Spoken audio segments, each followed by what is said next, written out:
Hello दोस्तों, मैं हूं आपका दोस्त मोटिवेशनल विशाल। आज की कहानी का शीर्षक है एक बार राम का नाम जपने की कीमत। तो आइए आज की कहानी शुरू करते हैं।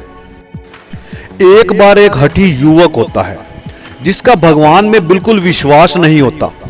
इस छोटी सी उम्र में बच्चे को नास्तिक होते देख उसके पिता ने किसी विद्वान पंडित से इस बारे में चर्चा की और उनसे आग्रह किया कि किसी तरह बच्चे के मुख से भगवान का नाम बुलवाएं। पिता के आग्रह करने पर पंडित जी ने उनके घर पर पूजा पाठ का आयोजन किया। पूरे 3 दिनों तक घर पर पूजा होती रही, किंतु युवक ने समय को कमरे में बंद कर लिया और सबके बुलाने पर भी बाहर नहीं आया। पंडित जी ने पूजा पाठ संपन्न किया और घर पर ही युवक के बाहर आने का इंतजार करते रहे। जैसे ही युवक अपने कमरे से बाहर आया, पंडित जी ने युवक की कलाई को जोर से पकड़ लिया, जिससे बच्चे को असहनीय दर्द हुआ और युवक के मुख से अनानासी हे राम मुझे बचाए ये शब्द निकल गया। पंडित जी ने युवक का हाथ छोड़ते हुए युवक के पिता से कहा कि आपके बच्चे ने भगवान का नाम लेना सीख लिया है।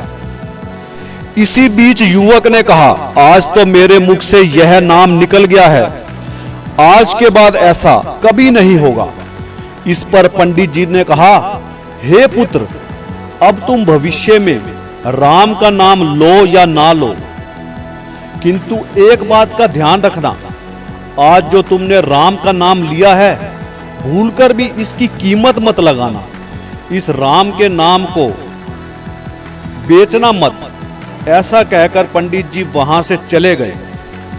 कुछ दिनों बाद उस युवक की एक दुर्घटना में मृत्यु हो जाती है। मृत्यु पश्चात जब युवक यमराज के समक्ष जाता है तो यमराज चित्रगुप्त से कहते हैं, इस युवक के पाप और पुण्य बताए जाएं। चित्रगुप्त ने कहा, इस युवक ने कभी भगवान का नाम नहीं लिया, किंतु एक बार विपत्ति की घड़ी में भगवान का नाम लिया था, किंतु इसका पुण्य क्या इसे मिलना चाहिए? यमराज ने कहा, एक बार इस युवक ने भगवान राम का नाम लिया है, किंतु यह हमें भी समझ नहीं आ रहा, इसका क्या फल बच्चे को दिया जाए? यमराज युवक से बोले, तुमने एक बार भगवान राम का नाम लिया है, यह निर्णय हम तुम पर छोड़ते हैं, इसके बदले तुम्हें क्या चाहिए? ऐसा सुनकर युवक को पंडित जी की बात याद आ गई।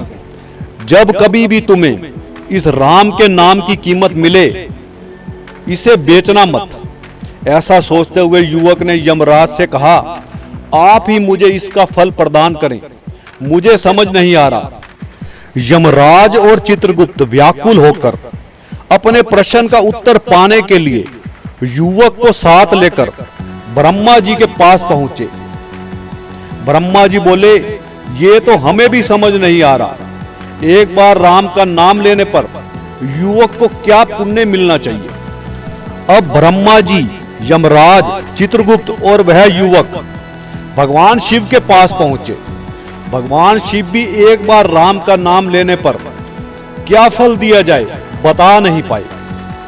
इसके बाद ब्रह्मा, शिव और बाकी सब भगवान विष्णु के पास पहुंचे। विष्णु जी को बताया गया कि इस युवक ने जीवन में केवल एक बार भगवान राम का नाम लिया है, इसका इसे क्या पुण्य दिया जाए? भगवान विष्णु के मुख पर हल्की मुस्कान आने लगी और भगवान विष्णु बोले, इस युवक ने केवल एक बार राम का नाम लिया है, इसके बदले में इसे ब्रह्मा, विष्णु, महेश तीनों के दर्शन हो गए, इससे अधिक पुण्य इस जीवन में और भला क्या हो सकता है? इस कहानी के सार से हमें यह शिक्षा मिलती है, एक बार सुमिरन करने से युवक ने ब्रह्मा को पा लिया, तो सोचिए नित्य राम का नाम लेने से जीवन में कितना सुख प्राप्त कर सकते हैं। इसलिए जब भी समय मिले मन ही मन जय श्री राम के नाम का जाप करते रहें, आपके जीवन के सभी कष्ट दूर हो जाएंगे। कहानी अच्छी लगी हो तो वीडियो को लाइक कर देना और चैनल को सब्सक्राइब कर देना। धन्यवाद।